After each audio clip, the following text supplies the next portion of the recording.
Welcome to yet another rendition of Plan E Day Dayton Regional STEM School style.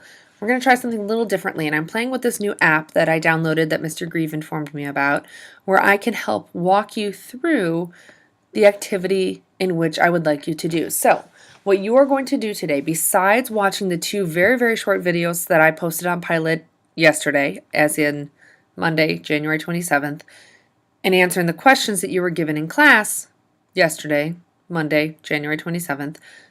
After you do those two short videos and answer those questions, you're going to maneuver over to this website. And it is called, basically, it's the Smithsonian American History Museum, the Smithsonian National Museum, the Star Spangled Banner exhibit.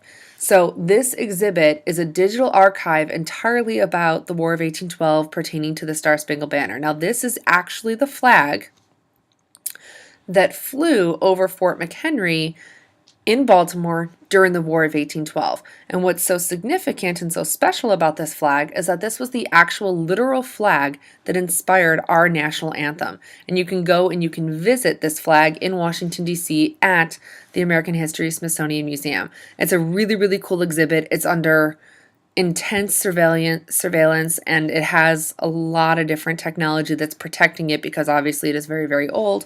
Clearly it looks pretty tattered, and it's missing about half of it, but it's still significant nonetheless and still special.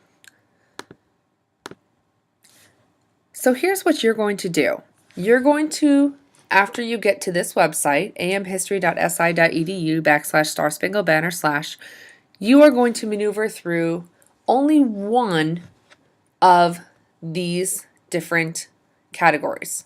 So you're going to play around with this website. Now don't worry, don't work too far ahead if you get excited about it, because we will actually be exploring some of these other tabs in class as time progresses. But for today, for Plan E Day, after watching the two videos on the History Channel that are already on Pilot, I want you to click over here where it says War in the upper left-hand corner.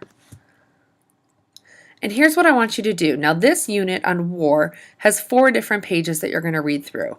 And each page has a question at the end of it. So, the question for this page, which will be found, the answer will be found in these 3 paragraphs. One of these 3 paragraphs is what British actions led to the War of 1812. So here's what you need to do for your assignment. You need to read this page. Read these 3 paragraphs, understand by focusing on what British actions led to the War of 1812. Once you're done, you are literally going to write out this question on a sheet of loose leaf paper, or you're welcome to type it if you prefer, and then you're going to write out your response using the exact same language that the Smithsonian uses. So you're going to select one of these by actually writing out what it is that you want. Okay, so if it's both of the above, which I'm not going to tell you if that's the answer or not, you don't need to rewrite 2 of these, just write both of the above. So you're literally going to write out whatever response you think best fits the answer to this question.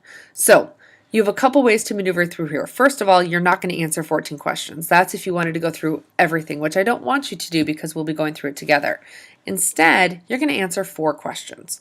And you have a couple ways to maneuver to the next question. You can either click Next right here, just above the question and at the end of the reading, or you can go back over to our little tab up here in red and click the capital captured. So I'm going to use our tab this time.